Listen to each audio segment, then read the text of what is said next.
What's up, what's up? Gonna do something a bit different today. It's not a vlog. We're gonna just have highlights of the 5 biggest pots we've played so far in all the vlogs. Don't worry, there is a vlog coming this week, should be released in the next 2 days, but I'm gonna try get out a second video each week, maybe do like a compilation of the 5 biggest pots, 5 biggest hero calls, biggest bluff, something like that. Or if you have any suggestions, let me know below. So I won't keep you any longer. Let's get into the video.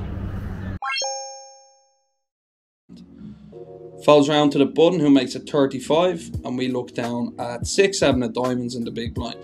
Usually I would choose a 3-bet here out of position, but for the reason we gave earlier, we're happy to call, let the action player come along. So we just peel, action player decides that's too cheap for me to play and bangs it up to 140 to go.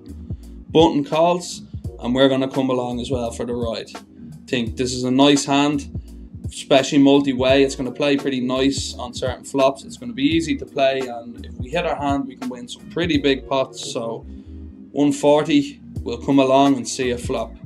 3 ways to the flop comes down Jack 10-2 with 2 diamonds. It's 420 in the middle.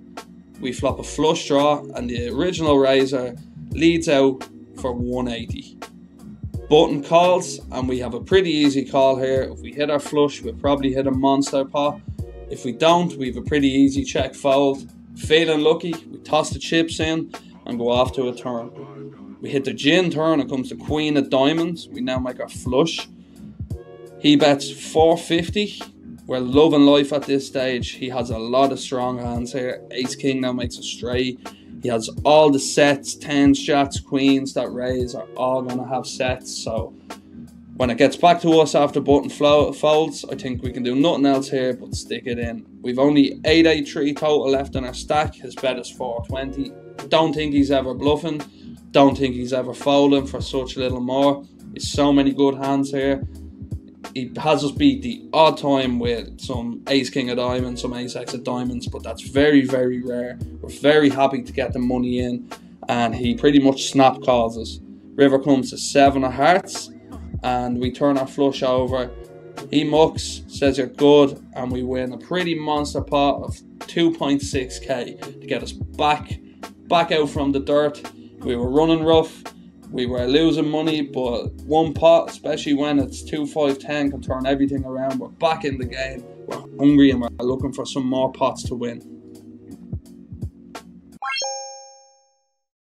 So there's a drunk guy at the table with a 5k stack, which in a 400 max buy in 1-3 game is pretty wild. He's buying rounds and rounds of drinks for the table. It's turned into a very action game. He opens every hand to 75 no matter what his cards are. So I have 1350 in my stack. Under the gun is the wild guy with 5k. He opens to $75, a 30x raise. I look down at ace 5 of clubs in the next seat over. Usually ace 5 of clubs would be one of my 3-betting hands. It's a good hand to 3-bet here and just take down to 75, but I decided against it because he was sometimes folding if people, like, he opened 75 with every hand basically without looking, but some people when they re-raise he would fold the worst hands. So I decided a call's probably good here. I get to play in position against him with a pretty decent ace. It's suited, and he's going to have 100% of range. So he might get sticky if he flops a pair, and a lot of good situations can happen. Middle position calls with a stack of 1200. The button calls playing 2k, and the small blind calls with a stack of $370. We go 5 ways to a flop. There's 375 in the middle, and it comes down ace of spades, queen of clubs, 4 clubs. So we flop top pair and the nut flush draw. The legend in seat 1 bets 75 into a pot of 375. Don't see any merit here in doing anything else but calling.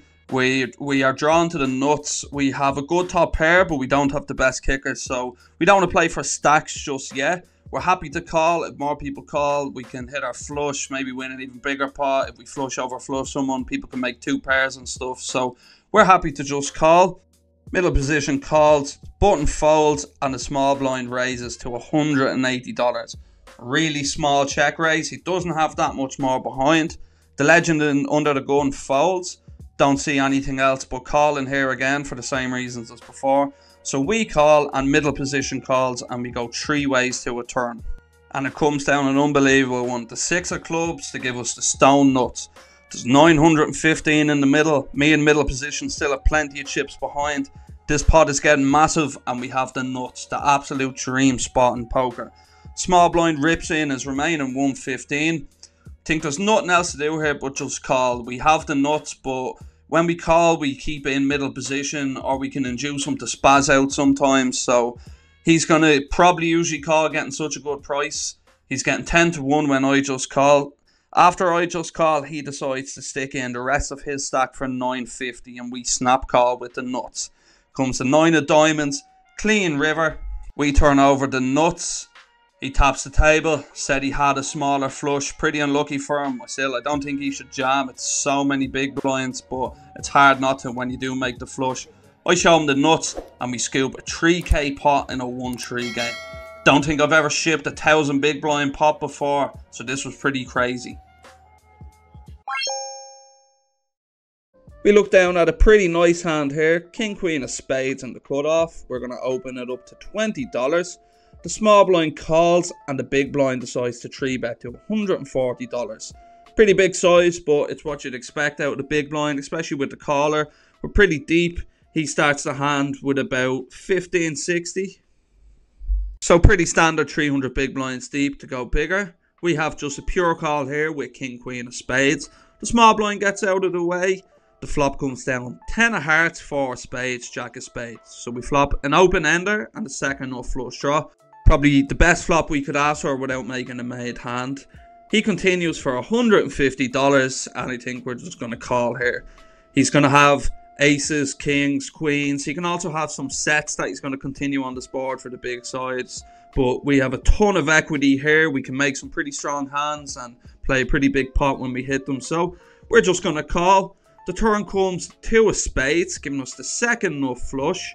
He bets out 250. Absolute dream spot for us here to make the second nuts in a big 3-bet pot. This pot's already pretty massive. There's 850 in the middle when he puts out the 250. So we want to raise here and start shoveling money in the pot and try to get stacks in. We raise up to 625. He thinks for a few.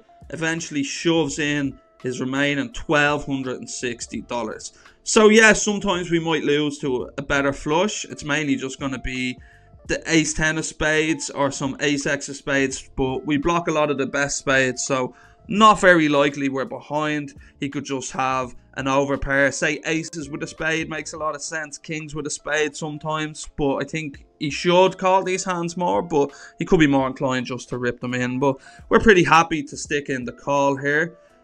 River comes to 10 of diamonds, so all sets now make a bow.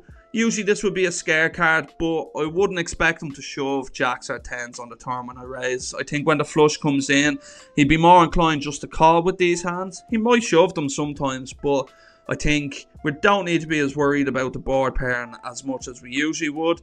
We turn over a hand. He says it's good. He says he had a lower flush, which is a pretty sick cooler. He shoves, so we actually could have seen his hand first, but generally when I think I more than likely have the best hand, I usually just turn my cards over. Yeah, I might lose a bit of EV by not making people show their hands, but I like to just keep the game going quickly. I don't want people to have to show their hands when I know I more than likely have the best hand. Like, you don't want to be that asshole who's just like, you bluff the river and he calls with a really strong hand and it's like, oh, I need to see your cards first. Nothing tilts me as much as that. Don't be that guy.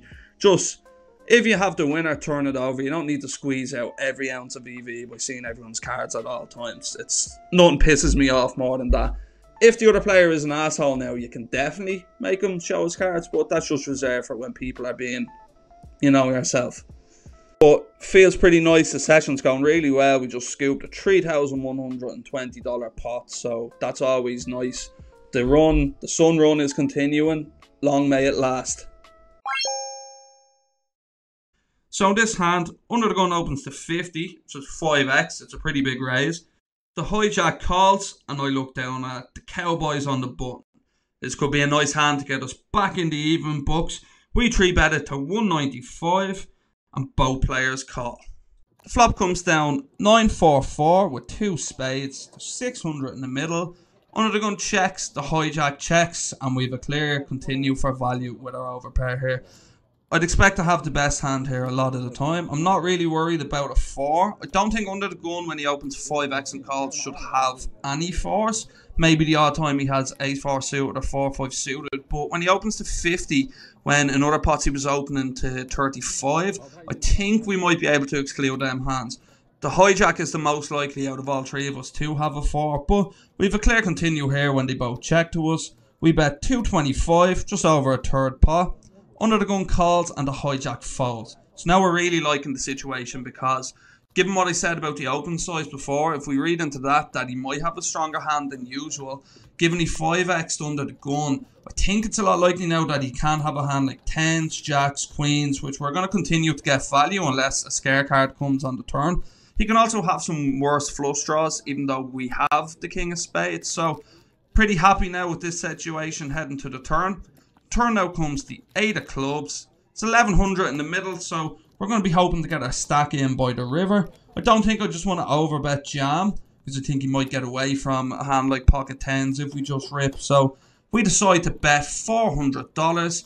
He doesn't think that long before sticking us all in for our remaining ships. So we've invested over half our stack into the pot here. The 8 of clubs shouldn't change too much on the turn, and even a hand like 9-8 suited we still beat now because there's 2 4s on the flop. So the hands I think he shoves are going to be maybe an ace-4 suited that called, a 5-4 suited, but by that I don't think he has too many 4s. He could have pocket 9s, but I would expect 9s at some frequency to just call the turn because he wants to let me continue to hang myself if I am bluffing. So I wouldn't expect 9s to raise too much, but I can't be sure. Then he can also have some flush draws, maybe a hand that picked up more equity on the turn. If he had a hand like 10 jack of spades, queen jack of spades, 6-7 of spades, hands that pick up straight draws to go with their flush draw, these are definitely candidates he might rip because he knows he can get folded from, if I'm bluffing with ace king or ace queen, hands that are ahead of his, say, 10 high or jack high flush draw. He can get them to fold, which is a really good result for his hand. So, given all these factors, I think we just have to call here.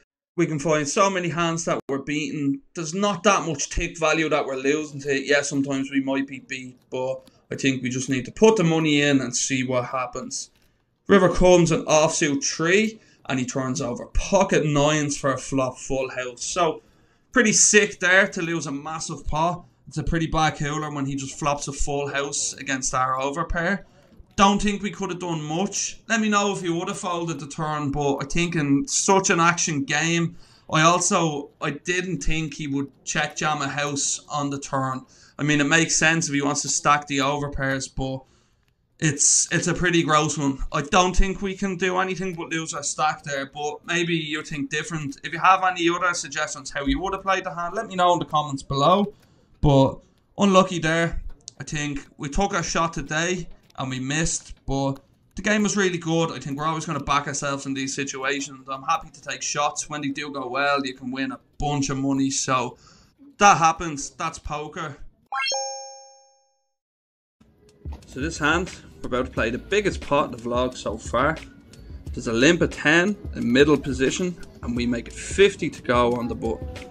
The big blind decides to 3-bet 200 bucks. It's 4x our raise. The big blind is essentially the small blind this hand because the straddle is on, so I wouldn't say it's as tight as a big blind 3-betting range would be, but I think we have an option between 4-betting or calling. I think 100 bigs deep, this is always going to be a 4-bet.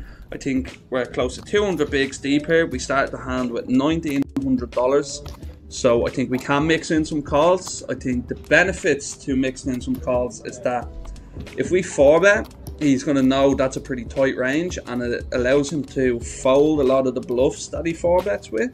Don't think he'd 5-bet a hand that isn't aces or kings this deep. So I think sometimes calling here can be nice because it allows him to flop some top pairs with some ace-x that he 3-bets. I'd imagine he's nearly 3-betting probably all suited aces here. So I think having ace-king here, it's nice as a call sometimes. So we decide to call. We go heads up to a flop. Comes down a good one. Comes ace-queen 5 with 2 spades and 1 club. So we have top pair, top kicker here. Pretty happy with our hand. Our hand's going to be slightly disguised when we just call. We're pretty much at the top of our range here. I don't think he'll put us on a hand as strong as Ace King. This is a board I'd expect him to probably see about 100% of his range, and that's exactly what he does.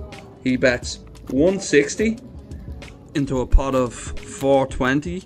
We have a decision here. I think we can raise for value sometimes here with top pair, top kicker on this board.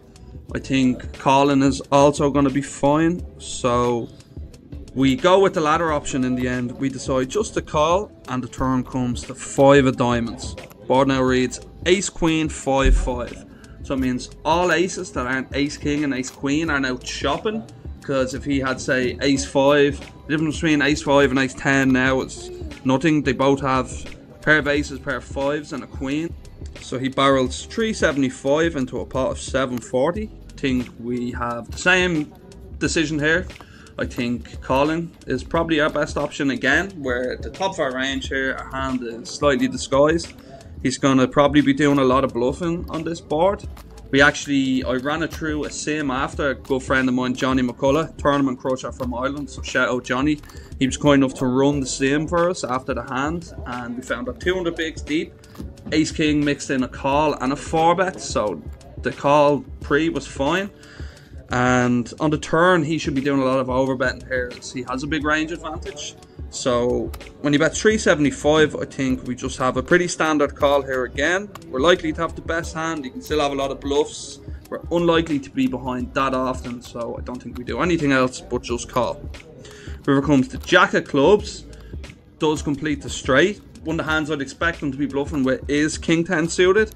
We do block one of the kings, but if he does have a bluff like King 10 suited, he's now got there. I think, don't expect him ever to be barreling jacks as a bluff twice, so I think we can rule out a set of jacks. I think he would also have King Jack suited that is bluffing, and now he rivers third pair, which he probably knows isn't going to be good. So I'd expect to see him bet here, and he decides to stick us all in for the rest of our remaining chips. We don't think that long. I think our hand is just a call. When we check the solver after, the solver just calls. It actually folds all Ace King with a spade. It calls every other Ace King. We don't have a spade here, so this is just a call. We put in the call. We get shown the bad news. He's Ace Queen for flop 2 pair. Takes the stack. Nearly a 4k pot. That's the difference between up 2k or being down 2k for the day. So I think after this pot, we're going to wrap up the session.